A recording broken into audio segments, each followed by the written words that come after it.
One man, one mission, to rid the world of chronic anxiety once and for all. The Anxiety Guy, Dennis Simsek, shares his personal transformation from living a life filled with overwhelming worry to becoming a full-fledged positivity machine. A leading authority in generalized anxiety, Dennis gets to the truth of your mental health challenges and sets you on a path to transforming each and every area of your life. Here he is, the one and only, the Anxiety Guy. Warriors, friends, family members, hello everybody. How is everybody doing out there? You are listening to the Anxiety Guy podcast. This is episode number 317.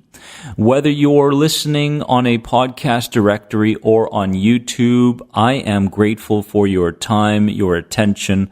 Let's do this, my friends. Let's go beyond anxiety together. Head over to theanxietyguy.com today if you want to learn more about the Health Anxiety Program. 12 Weeks to Freedom begins today at theanxietyguy.com. And today we're talking about something that we don't really realize much as we're going through our days. We're talking about your default emotional state. Dennis, why is it important to recognize my default emotional state? Well, the biggest reason for why it's important is because whether your default emotional state is more so on the positive side of the scale or on the negative side of the scale, it doesn't matter. That is safety to your subconscious mind, inner child. So many times we tend to feel safe within our anxiety disorders. We tend to feel safe within our pessimism. We tend to feel safe within our victim-like run lives. So what we need to understand is that we have to break the habit of this safety connected to the negative side if in fact we are going to overcome our anxiety and transform into a new identity, my friends. Many of us today, are realizing, and this is so great to see, sort of a side topic here, but it's so great to see so many warriors out there realizing that there's nothing wrong with them, right? Yes, they may default to this negative emotional state and worry and anxiety, therefore safety. But they're realizing now that these are patterns. These are habits. These are based on memory. These are past experiences living out today in the present time. I commend you. I really commend you for taking on this journey with me and realizing now that these are things that you can overcome, you can overturn. So a couple words of inspiration there for everybody. And I want to give you some examples of default emotional states. And I want you to tune in and really be honest with yourself and say, you know what, that sounds like me, okay? Along with these default emotional states that I'm going to refer to, I'm going to give you the main reason for each and every one of them coming from my own experience and working with people for the last dozen years, my friends. Irritability. Some of you are going, yep, before I even say the word, yep, irritability. And again, no guilt needed, okay? We're working through these things, my friends. Irritability at the deepest level means I'm lacking certainty in my life and I don't want to lose more control over my life than I already have. Does this sound like you? And of course, when we talk about these emotional states, these default emotional states that we revert to, we have to understand that we become more vulnerable to these default emotional states the more tired we are, right? The more depleted we are physically, mentally, emotionally, whatever it may be. And again, we can get really, really down on ourselves and say, this is my life. This isn't your life. This isn't your life. This isn't your identity. No. These are mechanisms that are running within you because when you have those three parts of your brain, the reptilian brain, the mammalian brain, the emotional brain, and the neocortex, the thinking brain, we need to understand that when you suffer from anxiety, the reptile brain, survival, and emotional brain are tag teaming to make everything in your external world look like a threat, in order for you to prepare for that threat that may be in the present or the future. So the neocortex, the thinking brain, isn't getting much action. It's not getting much respect. But now, because we're bringing to your awareness some of these things that you've been unaware of, you can start to even out the playing field. Less survival, less emotional, more neocortex. So, is irritability your default emotional state? Well, if it is, then it has everything to do with lacking certainty in your life and losing control, more control over aspects of your life. Internal, external, doesn't matter. Another default emotional state is being fearful and being afraid. And you're going, yeah, Dennis, that's one of the reasons why I'm here listening to this podcast episode. I understand. And at the deepest level, this means I'm not comfortable with the unknown. The uncertainty of not knowing is affecting me. You know, if you look at Buddhism, Taoism, look at all these religions, right?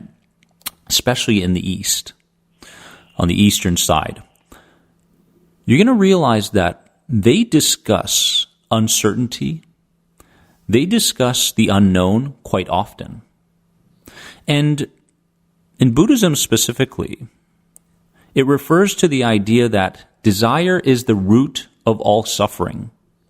And so, if we think about this for a moment, we desire a better life. We desire a better emotional state. We want that thing so badly. We want to feel a sense of inner peace. And we have to ask ourselves the question of, is that desire activating and triggering more suffering within me? Do I need to get to a place where the desire lessens and the faith grows? The desire lessens and the trust grows. Trust in what? Trust in not knowing. Trusting in the unknown. You look at health anxiety sufferers today, and they have to know that their physical health is in fact 100% optimal. Okay? Even when they are told by multiple doctors that they are healthy, they don't believe it. And they revert back to their safe place. Their safe place is the addiction to suffering. It is an addiction, okay? Because they've seen it in their parents, 1, 2. They've seen it in family members. They've seen it in friends. They've seen it within themselves during childhood. That is what is safe. Until it is brought to our awareness that we don't have to be addicted anymore. Another emotional state here that we tend to default to, aggressiveness and rage. Okay? This means I've been done wrong in some way in my life. I never deserved what happened to me. And it's playing out in the present moment. Someone cuts you off the road, right? The husband could be driving the wife to the hospital to give birth, but you never take the time to consider that option. The only option that comes to your mind is the interpretation made by your survival reptilian brain that says, that can't happen. Okay?